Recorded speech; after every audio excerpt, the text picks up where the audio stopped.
குடும்பத்தின் குடும்பங்களான நம்ம சர்வதேச உரிமை கழகத்தின் உறவுகள் அனைவருக்கும் வணக்கம்.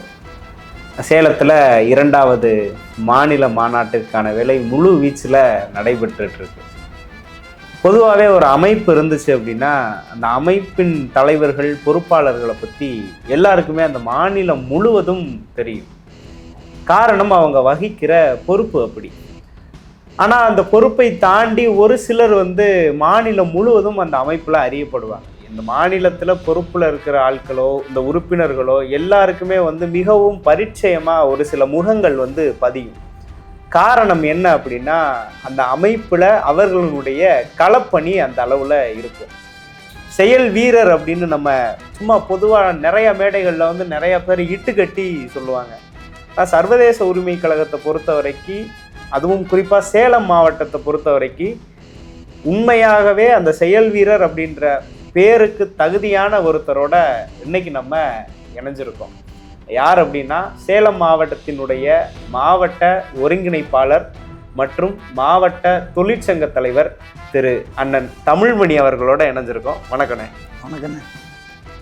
அண்ணா, உங்களை பற்றின ஒரு சின்ன அறிமுக உரை நீங்களே சொன்னால் நல்லாயிருக்கும். நான் சேலம் மாவட்டம் கொல்லாம்பட்டி பகுதியில் வசித்து வருகிறேன். கட்டட வேலை செஞ்சிகிட்ருக்கேன். இந்த கட்டட வேலையில் எனக்கு கீழே ஒரு 10 பேருங்கிறதோட நான் ஒரு 10 பேர்த்து கூட வேலை செஞ்சிட்ருக்கேன். அந்த 10 பேரும் இல்லைங்காமல் வேலை. அந்த வேலையில் எல்லோரும் நல்லா இருக்கணும் அப்படின்னு நான் நினைப்பேன். ஆனால் அதுக்கும் மேலே ஒரு விஷயம் என்னென்னா, பொதுமக்களுக்கு ஒரு முக்கியமான பணிகள்லாம் இருக்கும். அந்த பணி இங்கே சேலம் மாவட்டத்தில் செஞ்சு கொடுக்கறதுக்கு யாருக்கும் அந்தளவுக்கு இல்லை. ஆனால் நம்மளால் முடிஞ்ச ஒரு உதவிகளை நாம் அவங்களுக்கு செஞ்சு கொடுத்துட்ருக்கோம். டைம் கிடைக்கும் போதெல்லாம் அவங்களுக்கு அந்த வேலையை செஞ்சு என்னால் முடிஞ்ச வரைக்கும் அந்த உதவியை செஞ்சு கொடுத்துட்ருக்கேன்னு. ரொம்ப சுருக்கமான அறிமுக உரை. அந்த அறிமுக உரை எப்படி இருந்துச்சு அப்படின்னா, ஒரு சாமானியன் தன்னை ஒரு இடத்துல நான் இதெல்லாம் பண்ணுறேன், ஏதோ என்னால் முடிஞ்சது நான் பண்ணுறேன் அப்படின்னு ரொம்ப வெள்ளந்தியான ஒரு வெகுளின்னு சொல்லுவாங்கள்ல, அப்படியான ஒரு மனிதருடைய அறிமுகம் ஒரு மாதிரி இருந்துச்சு. உண்மையிலே ரொம்ப சந்தோஷம் உங்களை இன்னைக்கு சந்திச்சது. சர்வதேச உரிமை கழகத்தில் உங்களை இணைச்சிக்கணும் அப்படின்னு நீங்கள் எப்போ நினச்சிங்க? உங்களுக்கு நம்மளுடைய சர்வதேச உரிமை கழக அமைப்பை யார் அறிமுகப்படுத்தினா? இது என்ன எப்படின்னு, இந்த சர்வதேச உரிமை கழகம் ஆரம்பிக்கப்பட்ட முதல் பயிற்சி பட்டறைன்னு சொல்லிட்டு நம்ம ஏற்காட்டில் இந்த பயிற்சி பட்டறை நடைபெற்றது. அப்போ சேலம் மாவட்டத்தில் கார்த்தின்னு சொல்லிட்டு நம்ம அண்ணன் மாவட்ட தலைவராக பொறுப்பேறாரு. அவர் தம்பி எங்கே இருக்க, இந்த மாதிரி சர்வதேச உரிமை கழகத்தில் மாவட்ட பயிற்சி பட்டறை நடக்குது, நீங்கள் வாங்கன்னு கூப்பிட்றாரு. நான் சேலத்தில் வேலையெல்லாம் ஸ்லோ பண்ணிவிட்டு நான் இங்கேருந்து ஏற்காடு போகிறேன். அந்த மீட்டிங்கில் பயிற்சி பட்டறையில் 2 நாள் போயிட்டு அவர் கூட பார்த்துட்டு வந்தேன். அப்போ என்னென்னா, இந்த பயிற்சி பட்டறையில் நடக்கும்போது என்னன்னா, இவங்க செய்கிற செயல்பாடு, மக்களுக்கான ஒரு நல்ல பணி, இதெல்லாம் பண்ணிகிட்டு இருக்கும்போது கார்த்தி என்ன தம்பி பண்ணுறீங்க அப்படின்னு கேட்குறாரு. சரிண்ணா, ஓகே, எனக்கு இந்த பயிற்சி பட்டறையில் எனக்கு பிடிச்ச மாதிரி இருக்குது, இது மக்கள் பணிக்கு நல்ல ஒரு முன்னுதாரணமாக இருக்குது அப்படின்னு அதை நான் அவர்கிட்ட பேசினோன்னே சரிப்பா நீ சேர்ந்துக்க அப்படின்னாரு. அந்த பயிற்சி பட்டறை நம்ம சர்வதேச உரிமை கழகத்தை ஆரம்பித்த 3வது மாதத்துலேயே அந்த பயிற்சி பட்டறை ஏற்காட்டில் நடந்தது. அப்போ இவங்க பண்ணுற சேவைகள் எல்லாமே எனக்கு பிடிச்சிருந்தது. அதனால் நான் இணைஞ்சிக்கிட்டேன். இதுக்கு முழுக்க நம்ம கார்த்தி அண்ணன் தான். பொதுவாகவே எனக்கு ஒரு சந்தேகம் எப்போவுமே இருந்துகிட்டே இருக்கும். என்ன அப்படின்னா, இப்போது நிறைய கட்சிகள்லாம் இருக்குது. ஒரு கட்சியினுடைய மாவட்ட செயலாளர் அப்படின்னா ஒரு இனோவா கார் வச்சுருப்பார். கூட எந்நேரமும் முன்னாடி ஒரு 2 கார், பின்னாடி ஒரு 2 கார் போகும். ஆமாம். அவர் கிட்டத்தட்ட ஒரு 1/2 கிலோ அளவுக்கு நகைகளை அவர் உடம்புல போட்டிருப்பாரு. சரிங்க. இப்படி எந்த விதமான முகாந்திரமுமே இல்லாமல் இந்த மாவட்ட செயலாளருக்கே இவ்வளோ தேவைப்படுது, ஒரு ஒரு ஒரு ஒரு ஷோ தேவைப்படுது. ஆனால் இந்த எந்த விதமான முகாந்திரமுமே இல்லாமல் ஒரு சாமானிய கட்டிட தொழிலாளி, ஒரு கட்டிட மேஸ்திரிக்கு ஒரு அமைப்பினுடைய மாவட்ட தொழிற்சங்க தலைவர் பதவியையும் கூடுதல் பொறுப்பா மாவட்ட ஒருங்கிணைப்பாளர் பொறுப்பையும் ஒரு சாமானிய கட்டிட மேஸ்திரிட்ட இந்த அமைப்பு வழங்கியிருக்கு அப்படின்னா அதுக்கான காரணம், அதுக்கான ஊக்கம் என்னென்ன? அது நீங்கள் அதை எனக்கு இந்த பொறுப்பை கொடுத்துருக்குறாங்க, அப்போ இந்த பொறுப்பு எப்படி எனக்கு வந்துச்சு, இந்த பொறுப்பை அவங்களுக்கு கொடுக்கணும்னு எப்படி அவங்களுக்கு தோணுச்சு அப்படின்றத பற்றி நீங்கள் என்ன நினைக்கிறீங்க? இந்த சர்வதேச உரிமை கழகத்தில் அண்ணன் கார்த்தியண்ணன் எனக்கு மாவட்ட பொறுப்பாளராக, மாவட்ட தலைவராக பொறுப்பு கொடுக்குறாங்க. தொழிற்சங்க மாவட்ட தலைவராக அந்த தொழிற்சங்கத்திலேருந்து மாவட்டத்துக்குள்ளேயும் வேலை பார்த்துட்டு தொழிற்சங்கத்துலேயும் என்னால் முடிஞ்ச வரைக்கும் ஒரு வேலை செஞ்சுட்டு வரேன்.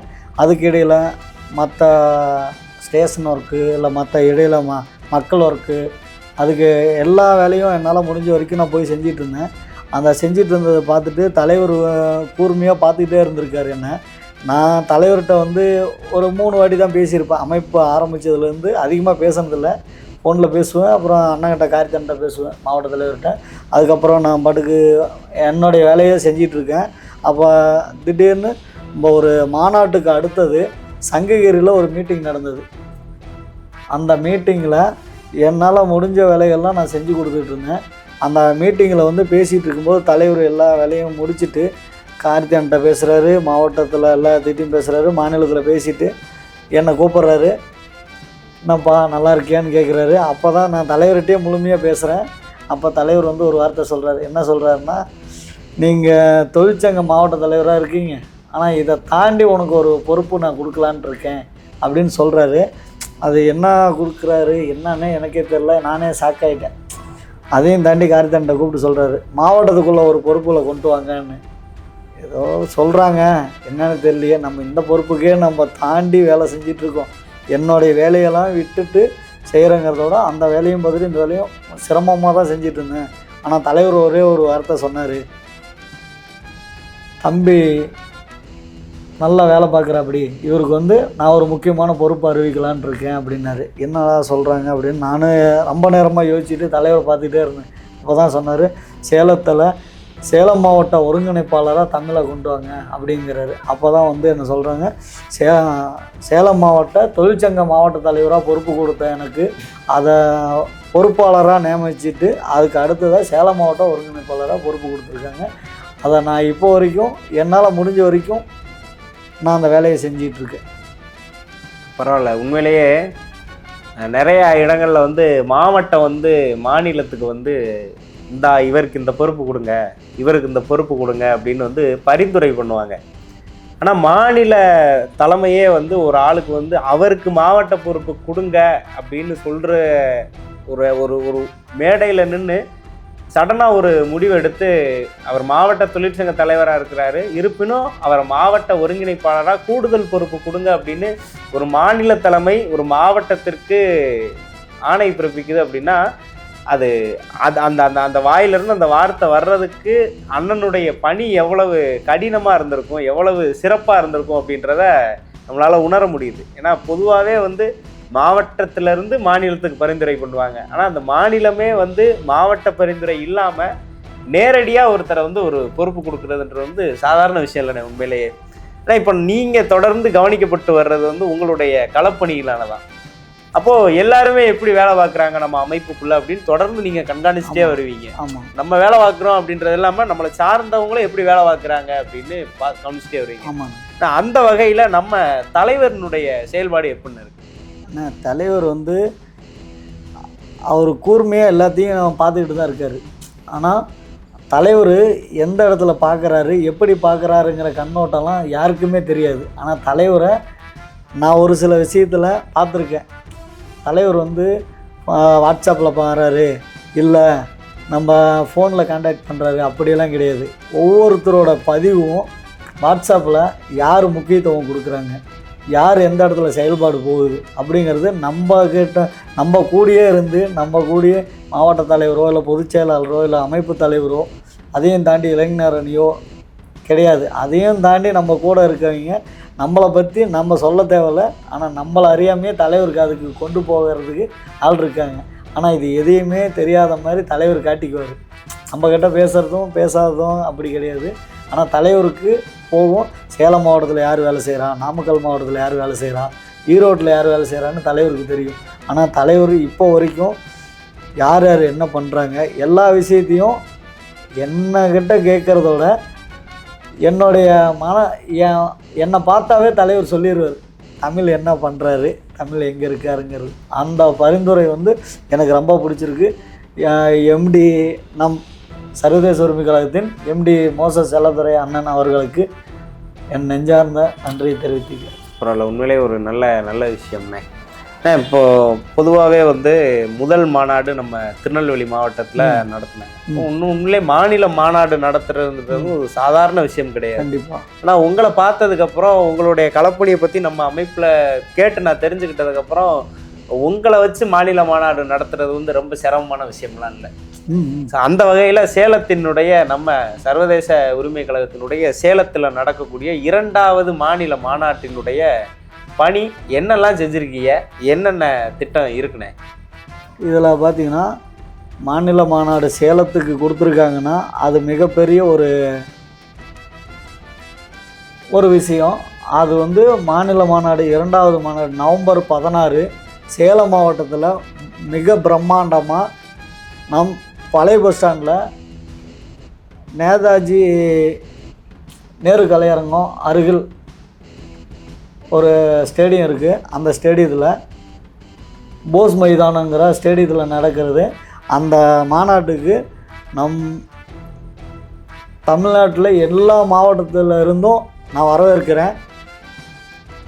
இது பார்த்திங்கன்னா இப்போ நம்ம சேலத்தில் என்ன சொல்கிறோன்னா, இந்த மாநாட்டோடைய முக்கிய பணியை பார்த்திங்கன்னா வாரம் ஒரு 500 போஸ்ட்ரு சேலம் மாவட்டம் ஃபுல்லாக ஒட்டிக்கிட்டு இருக்கோம். இது இல்லாமல் பார்த்திங்கன்னா வால் போஸ்ட்ரு போடுறோம், பேனர் போடுறோம், சௌர விளம்பரம் எழுதிக்கிட்டு இருக்கோம். இது வந்து இந்த மாநாட்டுக்காக முன்னெடுப்பு விழா நடத்திக்கிட்டு இருக்கோம். இந்த விழாவை எங்களால் முடிஞ்ச வரைக்குங்கிறதோட எங்கள் சேலம் மாவட்டத்திலிருந்து மிக பிரம்மாண்டமாக நடத்தி கொடுப்போம். இந்த மாநாடு சர்வதேச உரிமை கழகங்கிறது இது எனக்கு மட்டும் கிடையாது, நம் எல்லாத்தோடைய உரிமைக்காக நம்ம மாநாட்டை தலைவர் வந்து நம்மளுக்கு சேலத்தில் பரிந்துரை செய்து கொடுத்துருக்காரு.